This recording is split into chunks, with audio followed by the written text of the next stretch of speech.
Hi, and I'm back. We're going to talk today about 5 secrets to a successful business. And have you ever heard of the expression, stop and smell the roses? I think this one is especially true for any business, whether you are online or offline.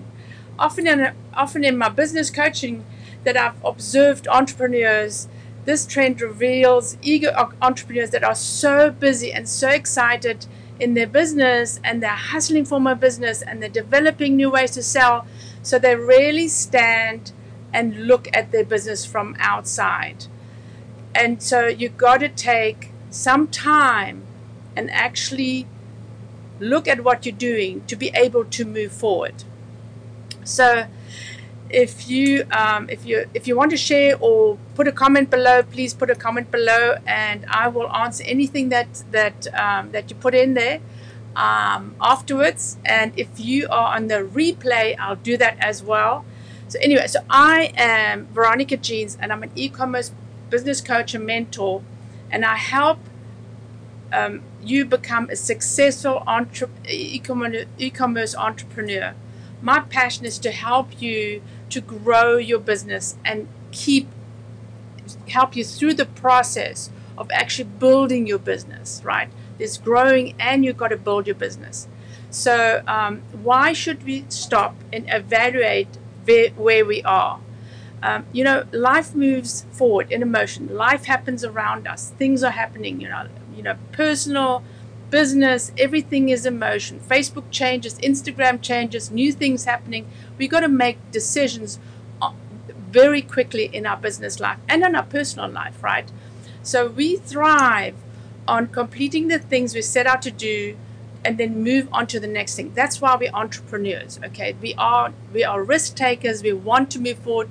We want to succeed, and we want to succeed fast, right? I mean, that's the thing, right?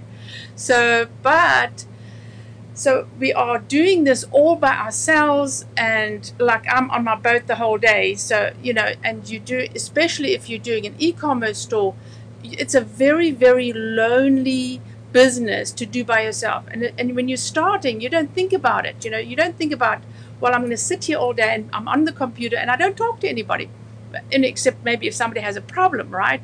And that's not very exciting. So most of the time we feel, and a lot of the times actually we feel lost, and then you don't have that motivation. And believe me, I've been in the same boat as several of my businesses. So when you're doing that, you cannot move forward because you really don't know where you're going. You don't have a direction of, okay, should I make this decision or should I make the other decision? And as with every business, we tend to get lost in the details and the busyness of being an entrepreneur. So it is important to stop, to evaluate, and to move forward for the sake of your business and for your own self-being, right? Your own well-being. Anyway, so let's sit down and let's talk about 5 ways you can become a more successful business and a more successful entrepreneur. So 1, and I talk to my clients about this all the time. They are so busy, right? Is to declutter. And what I mean by that is you got to stop the noise. Again, so I've got my air conditioner on, so you can hear the noise. This is stuff that's coming at you. Podcasts and webinars and workshop and Facebook groups and all the other resources that you're cramming into your head, that it's just so much that you eventually shut down and you don't move forward. So you got to trim it down. You got to look at everything and evaluate what is going to move you forward in your business, and you got to set your schedule. So I'm huge on goals and planning. Okay, so I plan my day out. So I do my schmoozing, as I call it, online for 2 hours in the morning. I get up very early, so I'm finished with my schmoozing by 7 o'clock, right? So you got to look at your day and decide when are you going to do it, so you can get on with tasks that you need to grow your business. I mean, that's also part of growing your business. But so when you're listening to something, you got to maybe listen to one webinar or something in a week and maybe one podcast.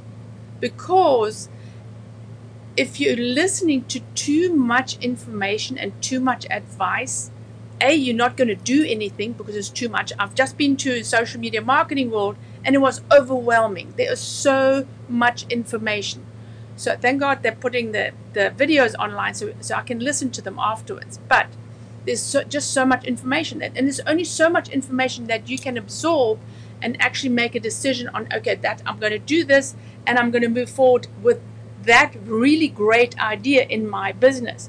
But again, if there's too much information coming at you, you're not going to do anything. So take 45 minutes to 2 hours. It depends on what you're doing. One thing a week, right? So listen to a podcast or do a webinar and then take action.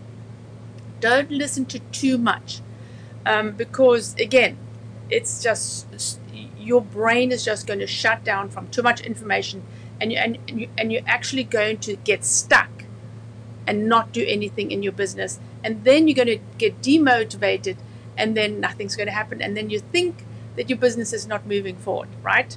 Okay, so rank your workshops and only attend the top session once a week. Okay, so that's really something that you can grow your business with, or that you listen on a regular basis that gives you good advice, somebody that gives you good advice. But always think about, okay, so if I listen to this, I have to take some time out to take action and actually make things happen. Because if we don't make things happen in our business, we're not going to move forward. Number 2, that was a long number 1. Number 2, recharge your mind. Again, it's the same thing with too much information. So when you carve out time to be with your business, I mean quite literally time to sit, think, write down some ideas, sketch out some product improvements, whether it's promotions or anything that you need to do. You need to step away from your business and make those decisions. And then you may ask yourself, if you're still passionate about your products, are you just trying to distract yourself from growing? And we tend to do that, right? We tend to get so busy in our businesses that we distract ourselves from growing. We should always be passionate about what we do. But if you feel that there's no motivation, the passion isn't there, what do I need to do to bring that passion back? And this is how I think even about our marriage. This is how I think about my marriage. I've been married for 36 years, and I say 36 or 37. I'm not sure. Maybe 38. I don't know. But so you got to remember why did I get married to this guy, right? Because I was passionate about it. I loved him. It's the same thing about our business. You were passionate about it. You were fired up. You're gonna go. I'm gonna. This product is going to save the world, right? So we need to get that passion back. So you got to remember always, what did you do in the beginning to be passionate about your business? And so what I personally do is I drive a lot in Houston because, everything's so far away. So I take that time, it's like 45 minutes to an hour when I go to town, is I take the time to think. I don't listen to any music. I don't listen to news, which is just depressing these days, right? I just zone out, concentrate on driving, zone out. So I either listen to a podcast that if my brain is ready for it, or I just shut out and I just think about stuff. And here's the thing, I get the most amazing ideas is when I quieten my brain. So if you can do it through meditation or something, just to sit down and take a deep breath and empty your thoughts and come up with some brilliant ideas to move your business forward. Okay, that's what I normally do with my business, and believe me, and so with my clients even. So I think about brilliant ideas for what happens in the group, how they can build their businesses, because if you don't, that's what I do on a daily basis, right? Build somebody's business. But because if I'm just helping them in the weeds and everything, I also don't have time to think about, oh my Lord, that's a brilliant idea for somebody, right? I'm always thinking about what is the next step to earning some more money in businesses. So number 3 is guide your focus. Earlier I talked about the feeling when you have so much going on, you feel like you're treading water, or since I'm on a boat, you feel like in that little boat and you're not moving forward because you're going against the stream, right? We all have been there, and or you even are right there now. So it's very important to guide your focus intentionally. Multitasking, we all say, especially women, we're good at multitasking. It's not always a good thing. It has to be done correctly. So try mapping out your big project, one big project a quarter, right? And then have like little projects that you need to finish out. Because if you have this elephant you have to eat, you're not going to be able to. It's like, oh my Lord, this problem is so big, this project is so big, I'm never going to finish it, it's too big, and then you don't do anything. So what you need to do is try mapping out your big and your small projects and tasks on priority. Okay, so and here's the priority. What's getting me closest to the money? And then we work on the one big project, and we have several little tasks to actually achieve the project, right? Sometimes checking off those few smaller projects and then working on the big projects, you can see that you're achieving things, and look back every day or every week and say, wow, that was amazing, I actually got stuff done. And one of my rules is map it out. I put it in my calendar. If I have to work on a project, and I have a calendar, Google Calendar, and I also have a paper calendar, a paper diary. I do 3 small tasks a day, and I want to make sure that I can finish them, because if you don't finish them, then they're going to slip onto the next day. So what you were doing the second day is going to also not be finished. So that is an accumulative projects that you're not going to finish, and by the end of the week you're going to go, well, what did I finish, right? So here's the thing, try and decide to only do that 1 or 2 projects a day that you can handle. And so if you're doing your business as a second business, I just talked to Lauren this morning. She's starting a new business. She's already had a really successful business. She's starting something else again, and so she's also working.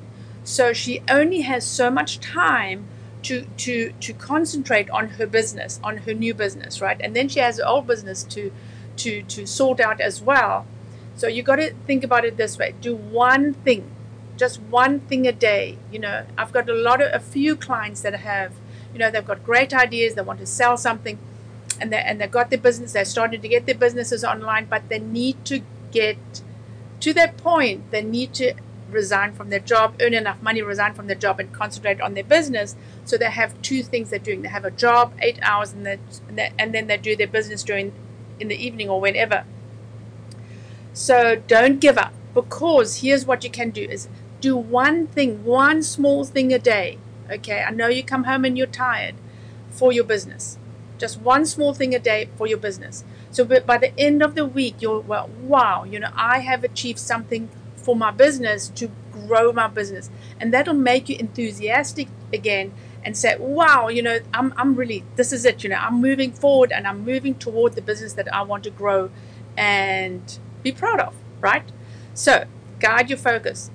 So if you're doing these things every day, you do 1 task or 2 tasks or 3 tasks, whatever you can finish in one day, and do them, by the end of the week you'll feel focused and organized. I promise. You've got to plan these things out and not just leave it in your head. Write them down, put them on your calendar, and make sure you're blocking out your time. And here's a biggie, number 4, trust your intuition. So I've got a lot of experience with this, because I've had several businesses across the world, right? And every time I've stepped out of it when something fails, right? You step out of it and you go, you know what, in the beginning I had this little gut feeling that said it's not a good idea and you should not move forward. So we always, as entrepreneurs, we're always embarking on creating new businesses, and we go move forward, and we're all so excited about what we're doing, and we tend to not take the time to think about it. Some of us do, okay, Some of us do, especially if we've got an engineering brain, right? But because we are so eager to move forward and to implement stuff, that's how businesses grow. That's how we come up with some great ideas. And you got to run with that enthusiasm to get something going. But when you have that little gut feeling that says this is a great idea and then go for it, that's brilliant. But if your gut feeling ever says, it's a negative intuitive feeling, right? It says maybe you should think about taking this partner on, or maybe I don't feel too happy about it. Listen to your gut feeling. I know a lot of us, there's that thing, you need to plan, you need to have goals and everything like that. But when we're starting out in business, it's normally about, oh my Lord, we're going to get into this. This is a brilliant idea, and you have somebody who's enthusiastic with us, and we jump in, we go, we love each other, we are so enthusiastic. And you know what, if you stop and listen, and you have to think about it, but if that little gut feeling says, maybe not a good idea, but enthusiasm tends to take over, and that's why you have a lot of partnerships that go sour, because A, it's not planned, and in your gut it says you shouldn't move forward. And the same thing with products. If we really listen to ourselves, again, stop, smell the roses, meditate about it, think about it, because we have to fail as businesses. That's what everybody says, right? So we fail at several businesses, hopefully we make one successful, but you have to practice at it, right? Test. But here's the thing. So when something fails and you look back, you're going to know that in that process, at some point, you said to yourself, I shouldn't have done it. I don't think this is a good idea. Maybe not, right? So listen to your gut feeling, because we as entrepreneurs have amazing gut feelings. That's why we love taking risks, but stop and think about it. Put all those pros and cons next to each other and make a good decision, right? So maybe we don't have to fail as much as what we tend to do. And here's the thing. So maybe we can make a gut feeling and make a decision and say, I think this is a good idea. Remember, when you have a good idea and you start talking to people and you go, okay, what do you think about it? What do you think about it? What do you think about it? We tend to ask so many people, get so much information that we forget what our gut feeling said to us about it. Because remember, if you start your business because of your expertise, it's your product, and you made the decision, not that other person, because somebody else has a different experience and expertise than what you have, right? If you work together and it works, bully for you. That is absolutely wonderful. Not all partnerships work out. Most of them don't, because there's differences of opinions. There's differences of you should be doing this, you should be doing that. Again, you have to really think about it, okay? But so here's the thing: don't be afraid to say no.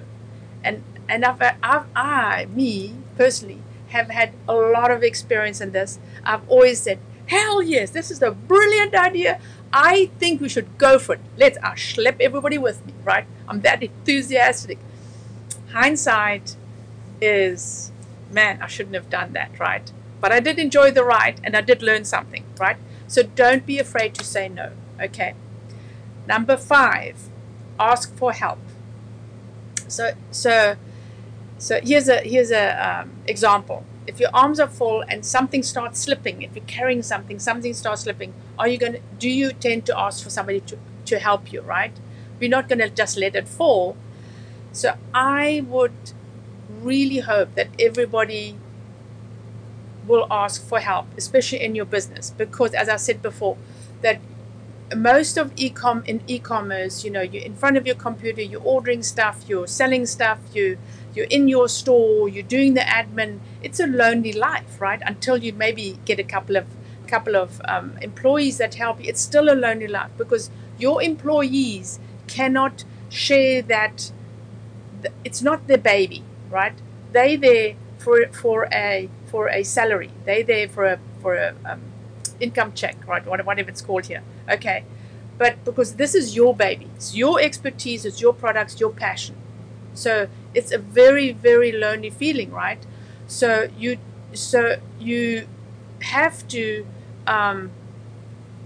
get somebody that can help you with the guidance and just support and accountability in your business, because it's really hard to think about those things when you're in your business, working in your business.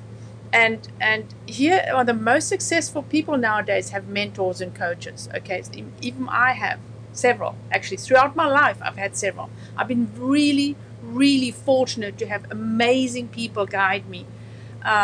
Only ever since I came to America, because I suddenly realized what a coach was. Okay, so again, so if you have somebody that can help you, guide you, even just advise you. Now, I have a couple of people that just call me every now and again. I have no problem chatting to people and advising them, because because I've got experience, right? But here's the thing is, if you don't have somebody that can say to you, hey, I'm doing this, what do you think? And unfortunately, your partner is probably not the right person to talk to. What I mean is your wife, your husband, whatever. Your best friend is probably not as enthusiastic as you, right? My best friends all roll their eyes when I start talking about my business, because I love my business. I really, really love what I'm doing. Okay, so and my husband keeps telling me he can be my business coach. Oh no, you can't. Oh no, because it's funny how you can take advice from somebody that's totally outside your business to somebody that's really close to you personally, and it's just a fact of life. If you can, that's amazing. I do take his advice every now and again, because he comes up with really good stuff, but on a daily basis, it's not going to happen, because most of the time he doesn't understand what my business is about or what I'm doing. But it does keep me on the straight and narrow, though, I must say. Come on, what's closest to the money? That's what you tell your clients all the time. So that you got to surround yourself with people that are enthusiastic about your business as well. And a lot of the times, unfortunately, our partners are not that either, right? They're going, hey, when's the money coming? When's the money? You've been saying that you're going to be successful. I've helped so many businesses with that problem, because sometimes when you're very enthusiastic about what you do, people don't believe that you can succeed, because it's only your determination to succeed will get you through and be successful. And most people say, you've got to prove yourself. You've got to prove that you're going to be successful, and it takes a long time, and people don't realize how long it actually takes. So ask for help, okay? Because with somebody's help, you can put a plan together. You can be clear about what your intentions are. And if you go off on a tangent, they'll tell you, hey, you're going off on a tangent here. You're going after that shiny object, or the grass is always greener on the other side, right? So those are people that keep you focused. Sports people that they're going for the Olympics. Think about athletes that are going for the Olympic goal. I mean, they're so focused on what they're doing, but they have coaches to keep them on the straight and narrow. They have dietitians to tell them what to eat. The same thing in business. We need that support to keep us on the straight and narrow, so we can grow our existing business and not go off and say, ooh, I wonder if I can do that. That looks fun. I want to do that, because what we're doing right now is extremely boring, because it takes a long time. And we think that shiny object is going to be more successful if we do that. So here is what I want you to do today. Rank the 5 points that I told you. Rank these 5 points, and I'll mention them again. Number 1 is declutter. Number 2, recharge your mind, guide your focus, trust your intuition, and ask for help. So declutter, mindfulness, focus, intuition, accountability. Those 5 things, okay? In order from 1 to 5. 1 being the one thing you're most struggling with, and 5 the least. And put them in the comment, right? If you want to, put them in the comment. So that's actually written down. While you're listening to me, you put them in the comment and listen. And I do not know how to check my comments, because look, I have comments. Yes, baby. So anyway, so I am using a new software, which is awesome because I'm using Ecamm, I use it all the time, but now I can actually see my comments. I'm still practicing, guys. I'm still practicing. But so that's what I want you to do with things that I've been talking about: declutter, mindfulness, focus, intuition, accountability. Put those 5 and rank them, right? And then I will check the comments to see if you put them in. And so decide what you need to do in your business. Where do you need to focus? Okay, what do you need to do to move forward? And ask for help. You know, identify a coach or somebody that can help you move your business forward. I don't care who it is, right? Because believe me, you're going to change coaches. You're going to grow from your business from this point to this point, and you're going to need a new coach every single step of the way. But ask for help, okay? I'll be live tomorrow again. I'm doing a 30-day video session series because I want to see how Facebook reacts to all my Facebook lives. Thanks to Maury Smith, she has this great idea. So I'm not doing it in her video challenge, but I'm going to do it by myself. So every day I'm going to be online the same time, about 12 o'clock, and I'm going to do short and sweet. It was pretty short and sweet today. And it's all going to be about how to grow your online business. So I'll be talking about branding, I'll be talking about products, I'll be talking about promotions. Every single day I'll be talking about something on how you can grow your business. Again, I am Veronica Jeans. I'm an e-commerce business I'm an e-commerce coach and business mentor, and I help to become successful e-commerce entrepreneurs. My passion is to help you through the process while keeping those goals clear and keeping you on the right path. So if you want to work with me, comment below. I'll contact you. Always messenger me. My messenger is Veronica Jeans Mentor, or connect with me on my Facebook page with, again, Veronica Jeans Mentor, and check me out on my website, which is veronicajeans.com, right? Hey, I'm going to be famous, babies. I'm going to be famous. Thank you for listening. I'll see you tomorrow, and we'll be talking about the 5 steps on personal branding. I feel very, very, very passionate about personal branding. Again, I'll see you tomorrow. Thanks for listening. And if it's a replay, thanks for listening again and the replay as well. Bye.